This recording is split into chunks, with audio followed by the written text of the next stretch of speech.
Baiklah adik-adik, sekarang kita akan membahas beberapa contoh soal dari rangkaian RLC seri. Nah, bagi adik-adik yang belum subscribe channel ini, jangan lupa untuk subscribe terlebih dahulu, tekan tombol subscribe-nya dan jangan lupa klik like dan share. Oke, langsung saja kita bahas soal yang pertama.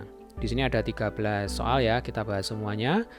Tentukan besar reaktansi induktif. Coba kita amati dulu rangkaiannya ya. Jadi R itu adalah resistor, resistansinya 300 ohm. Kemudian L itu induktor, induktansinya 3 Henry. Kemudian di sini kapasitor, kapasitansinya 25 mikrofarad. Nah, satuan Henry, kemudian ini satuan mikrofarad, ini harus kita ubah menjadi ohm. Ya. Nah, caranya adalah dengan menghitung reaktansi induktif untuk L dan reaktansi kapasitif untuk XC. Ya, sehingga nanti untuk mengerjakan soal yang A, yaitu menentukan besar reaktansi induktif, itu berarti sebenarnya kita diminta untuk mengubah satuan Henry ini menjadi ohm. Nah, XL itu punya rumus omega dikalikan dengan L. Omega itu kecepatan sudut, L itu adalah induktansi, ya. Nah, omega itu kita peroleh dari persamaan sumber tegangan. 200/2 ini menunjukkan Vmax. Kemudian sin 200T, satuannya volt ya. Nah, 200 di sini menunjukkan omega atau kecepatan sudut. 200 radian per sekon. Sehingga XL sama dengan 200 kali 3 Henry. Ya, kita peroleh 200 kali 3 sama dengan 600. Nah, sekarang satuannya sudah berubah menjadi ohm. Jelas ya? Jadi XL di sini sama dengan 600 ohm. Kemudian yang B, kita diminta untuk menghitung berapakah besar reaktansi kapasitif. Tadi sudah kita singgung sedikit ya. Jadi kalau L itu pasangannya XL itu reaktansi induktif, kalau C itu kapasitor, nanti pasangannya XC. Ini adalah reaktansi kapasitif. Kalau XL rumusnya omega kali L. Sementara kalau XC itu rumusnya 1 dibagi omega C. Ya, berarti XC sama dengan 1 per omeganya 200. Nah, C-nya ini satuannya mikrofarad. Harus kita ubah menjadi farad. Ya, jadi 1 mikrofarad itu sama dengan 10 pangkat min 6 farad. Berarti kalau 25 mikrofarad, nah ini sama dengan 25 kali 10 pangkat min 6 farad. Kita masukkan sini ya. Berarti XC sama dengan 1 per 200 kali 25 kali 10 pangkat min 6. Kalau 10 pangkat min 6-nya ini naik, jadinya pangkatnya positif ya. Berarti ini 10 pangkat 6 dibagi 200 kali 25. Nah, 10 pangkat 6 itu sebenarnya kan 1000 kali 1000 ya.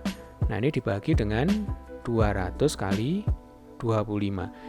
Sengaja dijadikan seperti ini biar nanti ada efek pencoretan ya. Jadi kita bisa menyederhanakan. Kalau 1000 dibagi 200 ini berarti tinggal 5 ya. 5 dengan 25 ini berarti ini juga tinggal 5. Nah, 1000 dibagi 5 sama dengan 200 ohm. Nah, berarti sekarang satuan mikrofarad sudah berubah menjadi ohm ya. Berarti XC-nya sama dengan 200 ohm. Jadi yang kita rangkai seri itu sebenarnya R dengan XL dengan XC. Sampai sini bisa dipahami ya. Nah, sekarang kita akan menghitung berapakah besar impedansi dari rangkaian. Nah, kita sendirikan di sini ya biar fokus pembahasannya. Impedansi itu simbolnya Z. Ya. Nah, kalau misalkan soal ini saya ganti ya, sementara ini R-nya saya ubah menjadi R1. Kemudian ini L-nya saya ubah menjadi R2, lalu C-nya ini saya ubah menjadi R3. Lalu ditanyakan berapakah besar impedansi dari rangkaian. Itu sebenarnya kata lainnya kita diminta untuk menghitung berapakah besar hambatan totalnya. Ya, berarti nanti Z sama dengan R1 ditambah R2 ditambah R3 karena mereka terhubung secara seri. Nah, sekarang yang dirangkai seri itu bukan hanya hambatan saja, melainkan di sini ada R, kemudian XL dan XC. Maka nanti kita menggunakan diagram fasor namanya untuk menghitung berapakah besar impedansi dari rangkaian. Diagram fasor itu kalau kita gambar seperti ini. Jadi yang ke kanan ini miliknya R, kemudian yang ke atas ini miliknya XL. Lalu yang ke bawah ini miliknya XC. Ya, jadi R-nya 300 ohm ya Dek ya. Kemudian XL-nya tadi sudah kita hitung 600 ohm, lalu XC-nya tadi 200 ohm ya. Berarti di sini R yang arahnya ke kanan ini bisa kita ganti dengan 300 ohm. Kemudian XL yang arahnya ke atas ini bisa kita ganti dengan 600 ohm. Lalu XC ini kita ganti dengan 200 ohm. Nah, sekarang kita bisa menghitung berapakah besar hambatan total ya, atau berapakah besar impedansi dari rangkaian dengan menggunakan metode penjumlahan vektor. Masih ingat ya? Jadi, yang kita jumlahkan dulu itu yang ke atas dengan yang ke bawah. Yang ke atas dengan yang ke bawah ini karena arahnya berlawanan, berarti nanti ada yang positif, ada yang negatif. Nah, yang diingat adalah yang besar itu selalu positif. Yang kalah, yang kecil itu negatif. Berarti sebenarnya di sini yang menang adalah XL-nya. Saya pakai warna merah ya. Sehingga nanti 600 kita kurangkan dengan 200. Berarti yang ke atas nanti besarnya 400 ohm. Ya, sampai sini bisa dipahami ya. Sehingga nanti di sini ada 300 ohm arahnya ke kanan dan 400 ohm arahnya ke atas. Atau kalau kita gambarkan kembali, nah nanti bentuknya seperti ini. Ini 300 ohm ya, lalu yang ke atas ini 400 ohm. Maka untuk menghitung berapakah besar hambatan total atau berapakah besar impedansi dari rangkaian, kita bisa menggunakan triple Pythagoras sebenarnya. Nah, inilah yang disebut sebagai impedansi atau Z. Berapa besar Z-nya? Nah, ini angkanya sudah enak ini ya, angka keramat ini 3, 4, ini pasti 5. Maka nanti kita peroleh Z sama dengan 5 ditambah 0,2. Jadi Z atau impedansi rangkaian sama dengan 500 ohm. Nah, sebenarnya kalau di buku-buku, rumus untuk menghitung Z ya, itu seperti ini. Jadi Z sama dengan akar R kuadrat ditambah dalam kurung XL dikurangi XC dikuadratkan ya. Nah, ini rumus di buku-buku seperti ini. Nah, sebenarnya ini sama saja dengan apa yang barusan kita lakukan ya. Jadi R-nya dikuadratkan. Ini ya. Kemudian XL dikurangi XC. 600 dikurangi 200. Nah, ini ya, ketemunya 400. Jadi sebenarnya sama saja. Nah, harapan saya adik-adik tidak hanya sekedar hafal rumus, tetapi tahu dari mana rumus ini diturunkan. Karena nanti jika dimodifikasi soalnya, adik-adik bisa mengerjakan dengan tepat. Sampai sini bisa dipahami ya. Selanjutnya kita akan menghitung berapakah besar tegangan efektif. Nah, tegangan efektif itu punya rumus Vmax dibagi akar 2 ya. Di awal tadi sudah kita singgung sedikit ya. Jadi Vmax itu 200 akar 2 kalau di soal ini. Nah, tinggal kita masukkan ke persamaan V efektif. Berarti kita peroleh V efektif sama dengan 200 akar 2 per akar 2 ya. Akar 2-nya bisa kita coret, maka kita peroleh V efektif sama dengan 200 volt. Nah, Pak, sebenarnya apa sih yang dimaksud dengan V efektif? Jadi V efektif itu adalah tegangan yang terukur oleh alat ukur. Ya, alat ukur tegangan itu voltmeter. Jadi kalau misalkan kita mengukur berapakah tegangan di sini, nanti yang terbaca pada voltmeter itu bukan 200 akar 2 ya, tapi yang terbaca adalah 200 volt. Jadi saya ulangi kembali ya, tegangan efektif atau nilai efektif itu adalah nilai yang terbaca oleh alat ukur. Jadi sebagai contoh di sini ada tegangan efektif, lalu yang E, ini sekalian aja ya, tentukan berapakah besar arus efektif. Berarti nanti sebenarnya kita diminta untuk menghitung berapakah arus yang terukur oleh alat ukur arus, itu namanya ampere meter. Berarti nanti I efektif. Nah, kita sebenarnya bisa menggunakan hukum Ohm di sini. Jadi kalau hukum Ohm itu kan I sama dengan V per R ya. Nah, ini karena yang dirangkai itu bukan R saja, melainkan di sini ada R, XL, dan XC, maka R ini kita ganti dengan Z. Jadi rumusnya nanti I efektif sama dengan V dibagi Z. Ya. Nah, V yang kita gunakan karena yang ditanyakan di sini I efektif, maka V yang kita gunakan di sini adalah V efektif. Ya, berarti V efektifnya sama dengan 200, kemudian Z-nya tadi kita peroleh 500 ya, Dek ya. Berarti 200 dibagi 500. Kalau nolnya saya coret, ini ketemunya 2/5 sama dengan 0,4 ampere ya. Jadi Z-nya 500 ohm, kemudian tegangan efektif kita dapatkan 200 volt, lalu arus efektif kita dapatkan 0,4 ampere. Nah, ciri dari rangkaian seri, arus pada rangkaian itu sama di mana-mana. Jadi kalau kita peroleh di sini arus efektifnya 0,4 ampere, itu misalkan di sini ya 0,4 ampere. Maka yang mengalir pada hambatan, kemudian yang mengalir pada XL ya, yang mengalir pada XC ini juga sama dengan 0,4 ampere ya. Jadi ini adalah ciri khas dari rangkaian seri.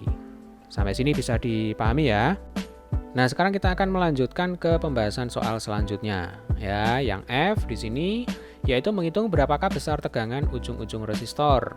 Kemudian yang G tegangan pada induktor, dan yang H ini besar tegangan di ujung-ujung kapasitor. Berarti di sini yang F itu sebenarnya kita diminta untuk menghitung berapakah VAB ya.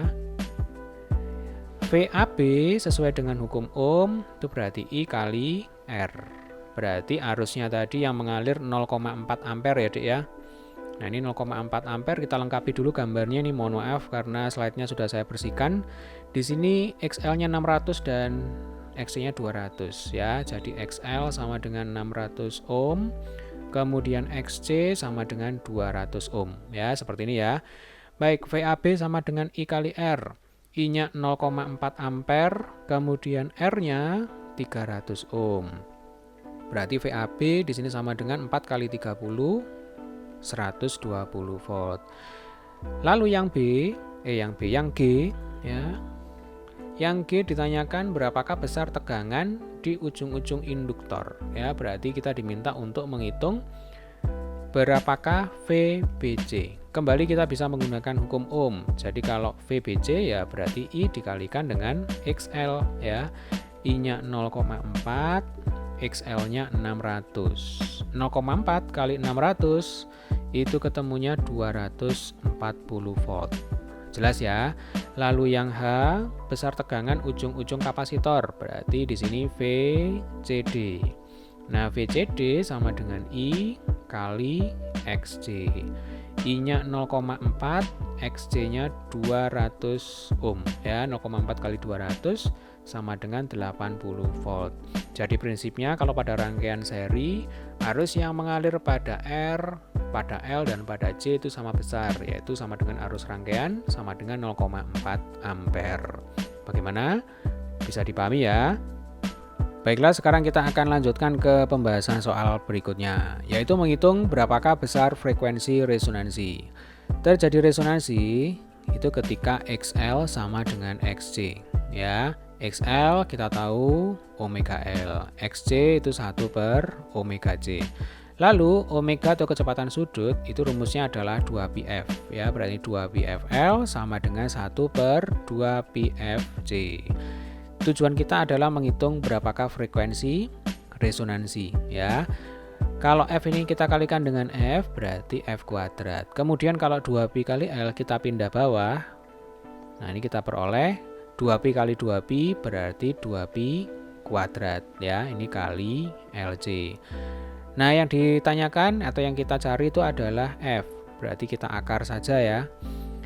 Kiri kanan kita akar, ini berarti F kuadrat jadi F. Kemudian yang kanan ini kalau kita akar 1 per 2π. Ini keluar dari tanda akar. Kemudian yang masih berada di dalam tanda akar itu 1 per LC. Nah, ya sudah. Berarti sekarang kita sudah berhasil menemukan persamaan untuk menghitung frekuensi resonansi. Kembali saya tekankan di sini. Jadi kalau di buku mungkin nanti adik-adik langsung belajar bahwa yang namanya frekuensi resonansi itu rumusnya 1 per 2π akar 1 per LC. Ya. Jadi ini jangan langsung dihafalkan, tetapi adik-adik harus tahu dari mana asalnya. Karena nanti jika ada modifikasi soal, adik-adik bisa mengerjakan dengan mudah. Ya. Oke, sekarang tinggal kita masukkan angkanya saja. FR sama dengan 1/2pi akar 1/, L-nya 3 Henry, kemudian C-nya 25 kali 10⁻⁻6 farad ya. Kalau 10⁻⁻6 ini naik ke atas nanti jadinya 10⁻6 ya. Nah, ini akar 10⁻6 per 3 kali 25. Yuk bantu saya untuk mengerjakan ini ya. Kita akar berarti ini 10⁻6 jadi 10⁻3. 10⁻3 itu 1000 ya Dek ya. Berarti ini 1000 per 2pi. Lalu di sini 25 kalau diakar itu jadinya 5. Nah, ini tinggal 1 per akar 3 atau langsung saja di sini akar 3 ya. 1000 dibagi 10pi. Nah, ini sama dengan 100 per pi akar 3 Hz. Nah, jadi jika ditanya berapakah frekuensi resonansi, jawabannya adalah 100 per pi akar 3 Hz. Baik, sampai sini bisa dipahami ya. Kita lanjutkan ke soal selanjutnya, yaitu menghitung berapakah besar daya efektif. Nah, daya efektif itu rumusnya adalah atau persamanya adalah P sama dengan R dikalikan dengan I kuadrat. Ingat, yang kita gunakan di sini selalu arus efektif ya, bukan arus maksimum. Jadi ini I efektif kuadrat. R-nya itu 300, kemudian arus efektifnya 0,4 ampere. 0,4 ini kita kuadratkan ya. 300 kali 0,16. Berarti ini 30 kali 1,6 atau 16 kali 3 ini mestinya ya. Jadi 16 kali 3 sama dengan 48 watt. Nah, ini adalah jawaban yang C. Besar daya efektif sama dengan 48 watt. Kemudian yang K, nah ini kita ketemu berapakah besar faktor daya. Faktor daya itu simbolnya adalah cos theta. Ya, langsung saja di sini kalau cos theta itu R dibagi dengan Z. Nah, kalau ini boleh dihafalkan ya. Jadi cos theta itu sebenarnya adalah faktor daya. Nah, rumusnya R dibagi dengan Z. Ini sebenarnya dasarnya kalau ingin tahu asalnya dari mana itu dari diagram fasor yang tadi ya. Nanti di video tersendiri saya akan bahas secara lebih detail tentang penurunan rumus-rumus dari rangkaian RLC seri ya. Kali ini langsung saja, jadi kita gunakan rumus yang sudah jadi untuk yang faktor daya ini ya. Jadi R dibagi dengan Z. R-nya 300, kemudian tadi Z-nya kita dapatkan berapa tadi? Saya lupa. Z-nya itu kita peroleh 500 ya. Nah, ini 500. Nah, berarti di sini 300 dibagi 500. Kita peroleh cos theta atau faktor daya sama dengan 0,6. Oke. Baiklah, sekarang kita lanjutkan ke pembahasan soal selanjutnya. Nah, ini datanya yang dibutuhkan sudah saya tuliskan kembali di sini ya. VAB, VBC, dan VCD di awal tadi sudah kita hitung ya. Ini VR, VL, dan VC. Nanti berdasarkan data-data ini, kita bisa menentukan beda potensial antara titik A dan C, yang ini ya. Kemudian beda potensial antara titik B dan titik D, yang ini. Nah, kita mulai dulu menghitung beda potensial antara titik A dan C, itu yang L. Berarti VAC itu sebenarnya VAB ditambah VBC. Nah, akan tetapi karena yang diseri di sini R dan XL ya, bukan R dengan R, maka kita harus menjumlahkan secara diagram fasor ya, atau secara vektor. Masih ingat ya, diagram fasor tadi sudah kita singgung di awal. Kalau yang awal tadi itu berkaitan dengan impedansinya ya. Ini R, kemudian yang ini XL ya Dek ya, yang ke bawah itu XC. Nah, sekarang bagaimana untuk diagram fasor yang berkaitan dengan tegangan? Nah, sebenarnya diagram fasornya ya seperti ini, karena kalau misalkan R, XL, dan XC ini saya kalikan dengan arus, maka otomatis mereka ini jadi tegangan ya. Jadi kalau misalkan R ini saya kalikan dengan I, maka di sini jadi VR. Lalu kalau XL ini saya kalikan dengan I, ini jadi VL. Demikian juga XC, kalau saya kalikan dengan I, ini jadi VC. Nah, karena yang ditanyakan di sini VAC itu kan sama dengan VAB ditambah VBC.